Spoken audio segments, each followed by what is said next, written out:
Who was to blame for letting sick passengers off the Ruby Princess? We finally have the answer, with the finger pointing squarely at New South Wales Health for a bungle that cost 28 lives and saw more than 600 infected with COVID-19.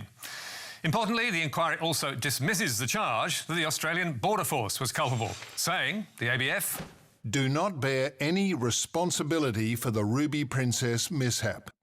The inquiry's Commissioner, Brett Walker SC, then goes on to take aim at one member of the media.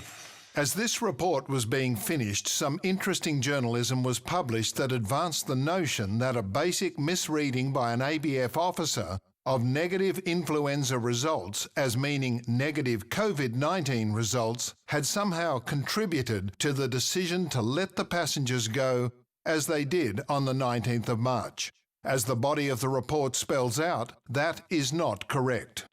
And who is Brett Walker talking about? The ABC's political editor, Andrew Probyn, whose exclusive story 2 weeks ago, picked up by other media, strongly suggested a mistake by Border Force was to blame.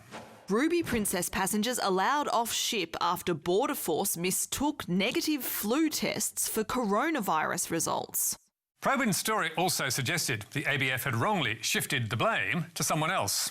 The new revelations challenge Border Force Commissioner Michael Outram's assertion in March that New South Wales Health was responsible for allowing passengers to disembark. Probyn backed up that online story with an exclusive on 7:30, which was more cautious about pointing the bone. Tonight, 7:30 can reveal an astonishing new twist. A Border Force officer made a critical mistake, confusing tests for the common flu with tests for COVID-19, and the error wasn't picked up until the next day.